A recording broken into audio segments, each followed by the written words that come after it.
the war that refused to end. 1945 was supposed to be the year the world could finally breathe again.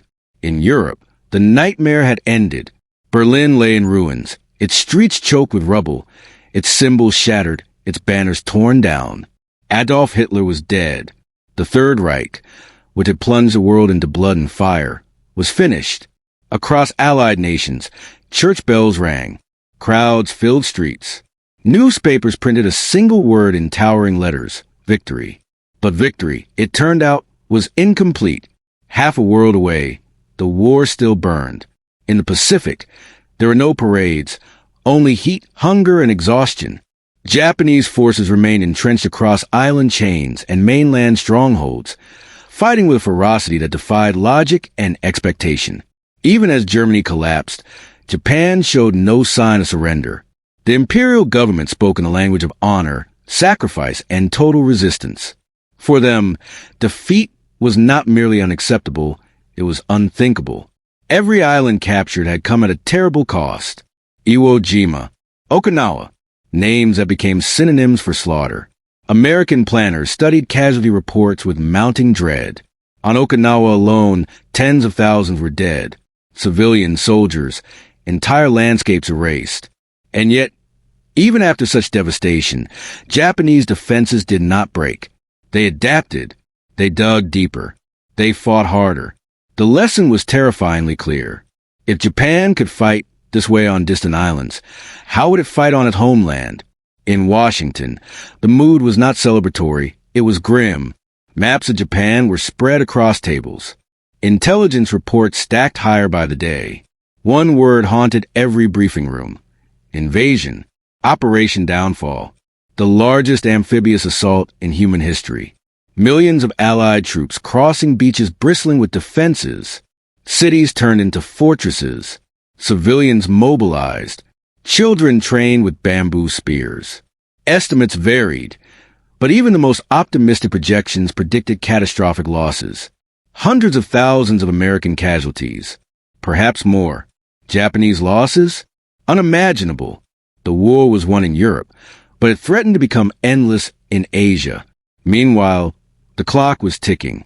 Every week the war continued meant more dead prisoners, more bombed cities, more families receiving telegrams that began with the same cold words: "We regret to inform you." Public patience thinned.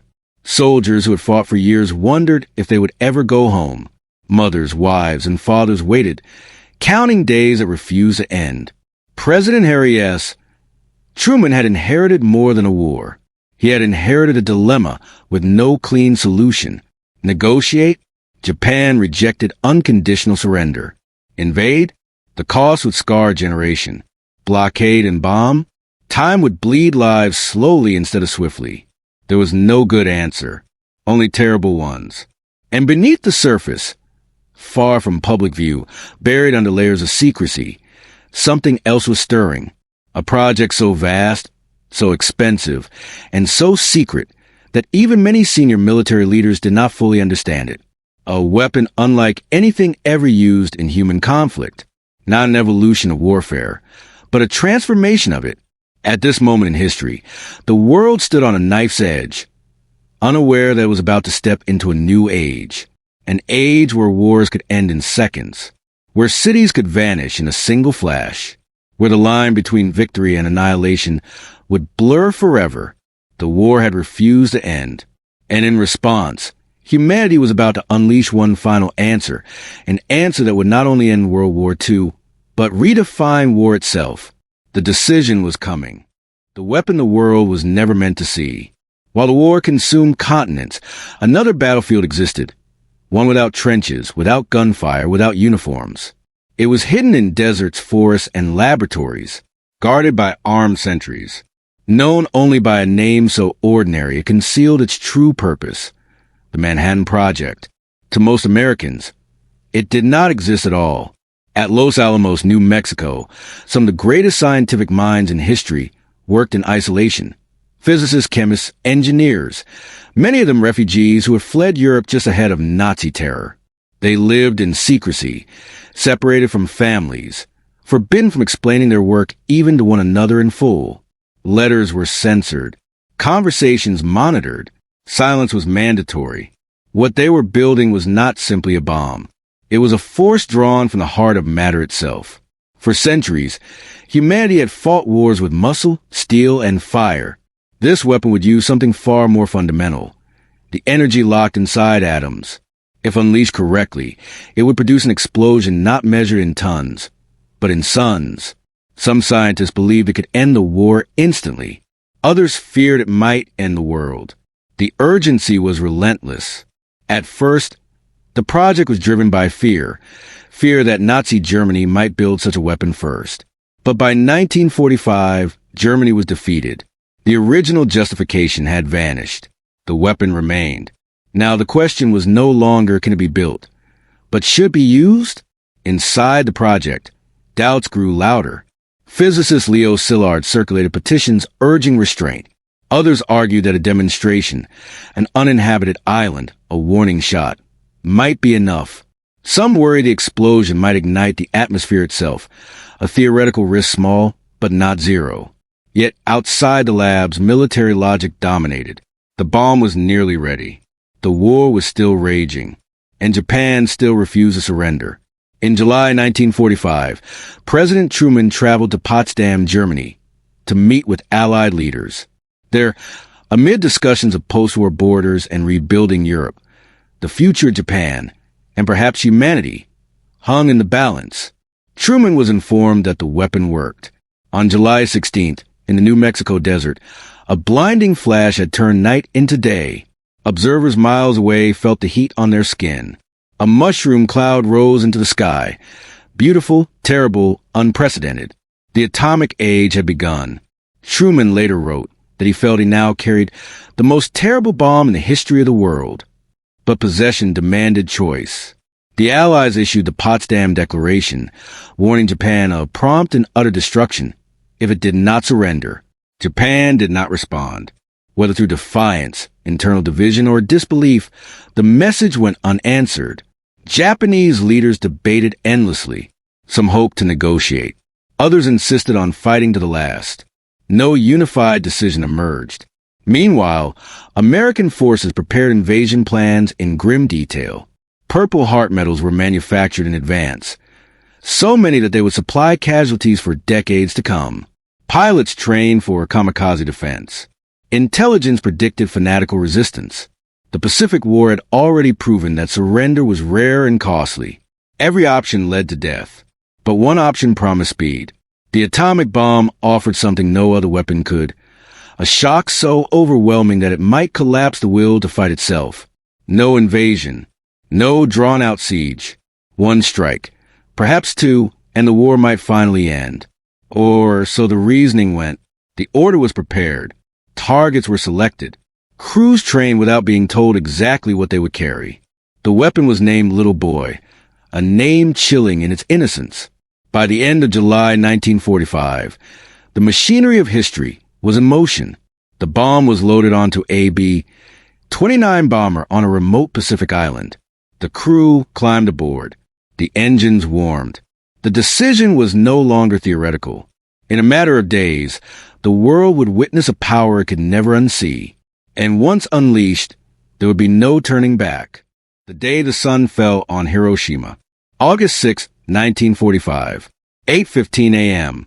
The morning over Hiroshima was calm, almost deceptively so. Children walked to school. Streetcars rattled along their tracks. Office workers opened windows to let in the summer air. After months of air raid warnings that rarely led to bombing, many residents barely looked up when a single American aircraft appeared high above the city. Just one plane. No sirens. No fighter escorts. No urgency. The aircraft was a B-29 Superfortress, flying higher than any Japanese interceptor could reach. Its name was Enola Gay, painted innocently on the fuselage. Inside were 12 men, calm, professional, unaware that history would never forgive or forget their mission. At 31,000 feet, the bomb bay doors opened. What fell was not large by conventional standards. It carried no roar, no flame, no warning. For 43 seconds, Little Boy dropped silently toward the city. Then the world changed. A flash brighter than the sun erupted over Hiroshima, white, absolute, merciless. In an instant, temperatures near the hypocenter reached several thousand degrees. Shadows were burned into stone. Human beings were vaporized where they stood, leaving only dark silhouettes on walls and sidewalks. The shockwave followed, faster than sound, faster than comprehension. Buildings collapsed like paper. Roofs lifted and shattered. Glass became shrapnel. Fires ignited everywhere at once, merging into a single, unstoppable inferno. A city of 350,000 was reduced to chaos in less than a heartbeat. Those closest to the blast ceased to exist. Those farther away survived. Briefly, skin hung from arms like fabric. Eyes were blinded by the flash. People wandered to the ruins, silent, stunned, burned beyond recognition. Rivers filled with the injured seeking relief from the heat, only to die there together. And above it all, the mushroom cloud rose. A towering column of smoke and debris climbed miles into the sky, carrying ashes, metal, wood, and human remains with it. From the Enola Gay, the crew watched in stunned silence. One observer later said it looked like boiling tar. Another muttered a single word: "My God!" In Hiroshima, no one understood what had happened. There was no language for it. Doctors were killed instantly. Hospitals destroyed. Survivors tried to help one another with bare hands and no supplies. Those who seemed uninjured began to fall ill hours later, vomiting, bleeding, collapsing. Hair fell out in clumps. Skin darkened. A sickness with no visible wounds spread through the survivors. Radiation, an invisible killer, had entered the war. By nightfall, fire still burned. Tens of thousands were already dead. Entire neighborhoods had vanished.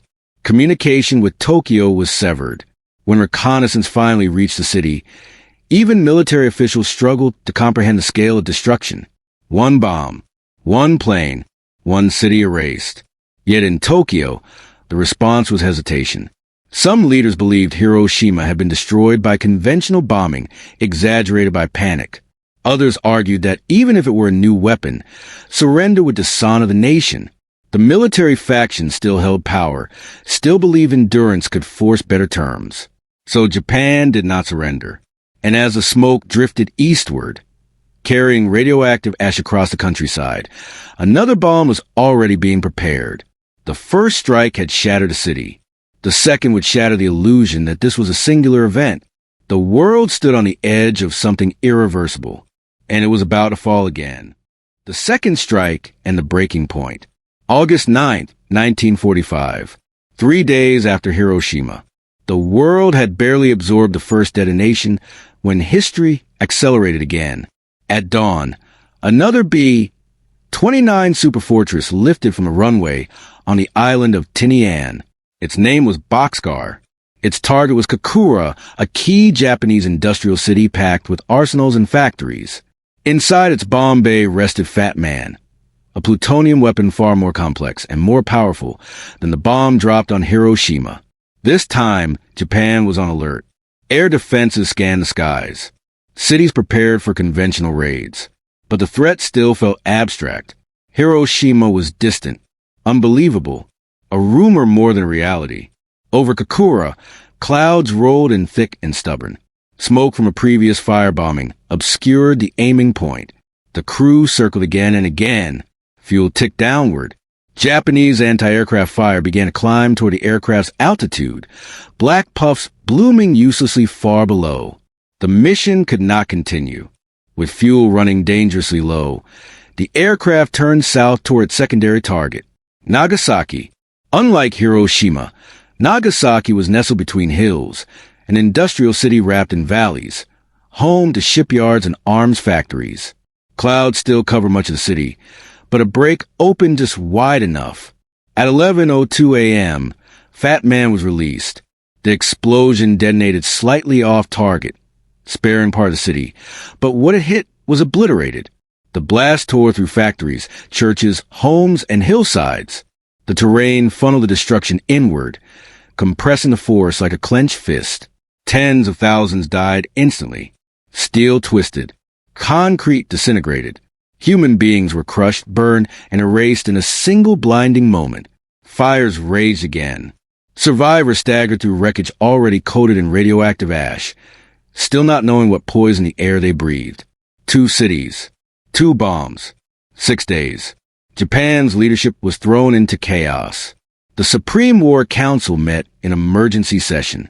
The facts were now undeniable. These were not ordinary weapons. The United States possessed the ability to destroy city after city, without invasion, without warning, without limit. Still, the council deadlocked. Half argued for surrender, half argued to fight on. They demanded conditions. They clung to honor. They feared occupation more than annihilation. Then something unprecedented happened. Emperor Hirohito intervened. For the first time in Japan's modern history, the emperor spoke directly into a military decision. Quietly, calmly, he broke the tie. He acknowledged a new and most cruel bomb and declared that continuing the war would mean the extinction of the Japanese nation itself. Even then, the war was not over. Hardline officers attempted a coup. They tried to seize the imperial palace, destroy the surrender recording, and continue the fight. Loyal guards blocked them. Shots were fired in the darkness. By morning, the coup collapsed. On August 15th, 1945, the emperor's voice reached the Japanese people over radio waves, soft, formal, restrained. He did not say the word surrender, but everyone understood. The war was over. Across the Pacific, American sailors celebrated. Church bells rang. Crowds flooded streets from New York to San Francisco. For the first time in nearly 6 years, the killing had stopped, but beneath the relief lay unease. The world had witnessed something terrifying, a single nation wielding the power of annihilation. Hiroshima and Nagasaki were not just battlefields, they were warnings. A new era had begun, one where wars could be ended in days, or humanity could be ended forever. The Atomic Endgame had worked, but its shadow would stretch across every decade that followed. The world after the bomb. The war ended quietly. No final charge. No last battle. On September 2nd, 1945, aboard the USS Missouri in Tokyo Bay, Japanese officials signed a formal surrender. The Pacific War, the most brutal theater in human history, was over. Cameras clicked. Pens scratched paper. Battleships stood silent, their guns idle for the first time in years. But the world that emerged from that moment was not the same one that had entered the war. In Hiroshima and Nagasaki, the aftermath unfolded slowly and cruelly. Survivors began to fall ill. Hair came out in clumps. Skin blistered days after appearing unharmed. Children weakened. Wounds refused to heal. Doctors had no language for what they were witnessing. Radiation sickness was not an enemy anyone had fought before. Entire families vanished weeks after surviving the blast. Cities that had been erased struggled to rebuild atop invisible poison. The bomb's destruction did not end with the explosion. It lingered in bodies, soil, and memory. Across the world, leaders studied the photographs.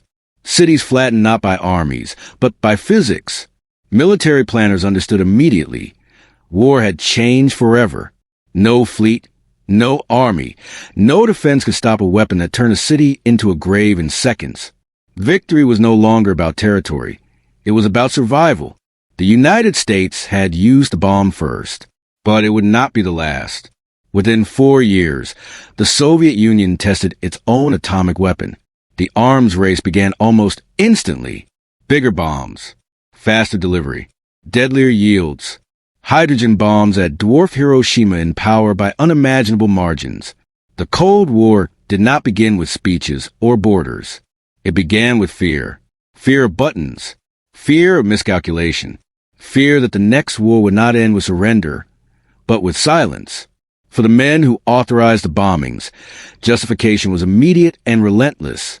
They argued the invasion of Japan would have cost millions of lives, that the bombs ended the war faster, that they saved more people than they killed. For others, the moral weight never lifted. Could mass civilian death ever be justified? Was the bomb a necessary evil, or an unforgivable one?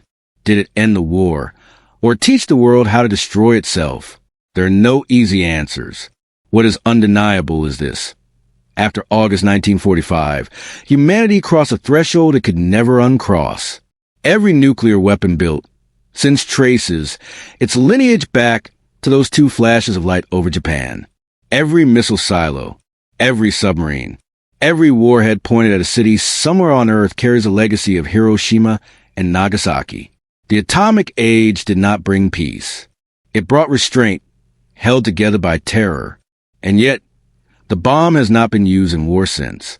70-plus years have passed without another nuclear detonation in combat. Some call that a miracle. Others call it luck, or fear doing its job. The question remains unanswered, hanging over every generation that follows. Did the bomb end wars, or simply postpone the last one? The Atomic Endgame closed World War II in fire and silence.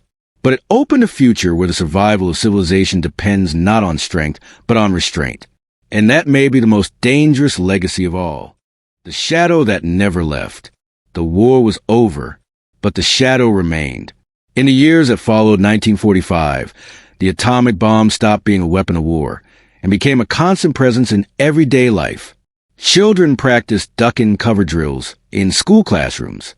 Families built fallout shelters beneath suburban homes. Air raid sirens echoed during tests, reminding millions that the next alert might not be a drill. The enemy was no longer an army.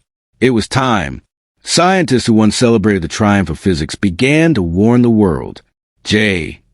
Robert Oppenheimer, the man who helped create the bomb, spoke quietly now. "We have known sin," he said. Others echoed him, urging restraint, treaties, limits. They understood something the generals did not. Nuclear war would have no winners. Still, the weapons multiplied. By the 1950s and 60s, bombs thousands of times more powerful than those dropped on Japan sat armed and ready.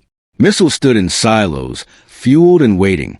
Submarines prowled oceans in total silence, carrying enough firepower to end civilization many times over. The balance of power was renamed mutually assured destruction. If one side launched, the other would respond. If one city burned, so would hundreds more. Victory meant extinction. And yet, no one pressed a button. Crisis after crisis brought the world to the edge. Berlin, Korea, Cuba. In October 1962, American and Soviet leaders stared into the abyss during the Cuban Missile Crisis. For 13 days, nuclear war felt inevitable. One mistake, one misunderstanding, one trigger-happy officer. It almost happened. A Soviet submarine commander, deep underwater, believed war had already begun. Nuclear torpedoes were prepared. Only one man refused to give consent. History turned not on policy, but on restraint. The shadow receded, but it never vanished. Hiroshima and Nagasaki became more than cities. They became warnings etched into human memory. Survivors, Hibakusha, spent their lives telling the world what atomic fire truly meant. Burned skin, black rain, shadows of people left on walls where bodies once stood. Their message was simple: never again. Yet the weapons remain. Today, thousands of nuclear warheads still exist. They sit in silence, dormant but ready. Technology has advanced. Delivery systems are faster. Warning times are shorter. Decisions that once took hours now take minutes. The bomb still watches. World War II ended with an unprecedented display of power, but the cost was permanent. Humanity gained the ability to erase itself. Every generation since has lived beneath that reality, inheriting both the fear and the responsibility. The Atomic Endgame did not conclude in 1945. It continues every day the weapons remain unused. And perhaps that is the final lesson of the bomb, not its destruction, but its restraint. Not the cities it destroyed, but the wars it has prevented. Not the power it demonstrated, but the humility it demands. The last display of military might did not end history. It forced humanity to confront a terrifying question. Now that we can destroy everything, will we choose not to?